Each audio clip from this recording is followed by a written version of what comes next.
And so, if the ICC wants to regain some type of legitimacy in the world, especially in the developing nations, I hope that they handle the Venezuelan case properly and that they look at other actually repressive governments like Colombia.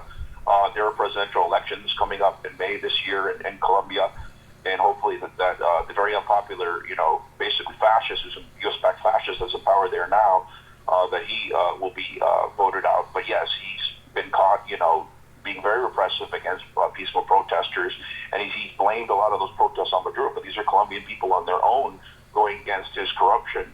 And rather than the ICC look into that, within a few months they shut all that investigation down, and they're only focused on Venezuela. I want to go back to something that you just said.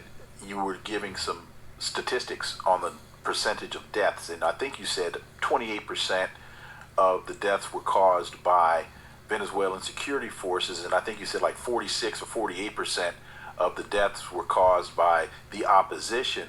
42% confirmed by the opposition, and then there's different circumstances. Yeah. Okay, thank you. Any indication in terms of those opposition forces, how many of them or what level of influence did NGOs, particularly those funded by the United States, play in those engagements by opposition forces? Hopefully that question makes sense.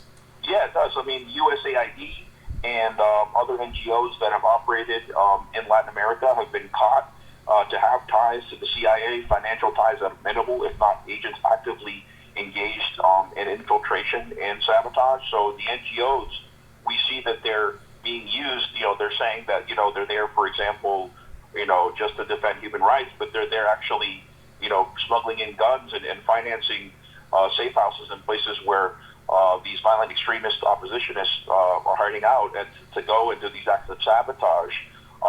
They go into working class barrios or neighborhoods in Caracas, for example, and they use metal strings and they put them across the road so that when a person drives by in a scooter, that they get beheaded. They've done vicious acts like of that and of lynching of people. Anybody wearing a red shirt, they assume that they're a Chavista, that they're a supporter of the government. Any Afro-Venezuelan, there's many Afro-Venezuelans, they've lynched them. They've burned people alive. So they've done all these acts of terrorism, and you don't see the ICC trying to go after one of these NGOs or oppositionists that have done the majority of the violence. In fact, when I was in Venezuela 2 years ago as an election observer, when I went, I was way out in the mountains in these small villages, and they were all, mostly all Chavistas there.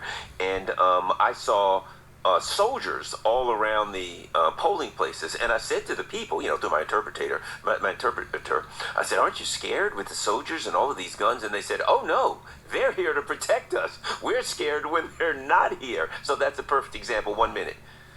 Yeah, they call it La Unión Cívico-Militar, which means the civic military union between the people. So yeah, their interaction with the military is quite different than ours. Alex Suarez, thank you so much for your time. Greatly appreciate that analysis, and we look forward to having you back. Thank you.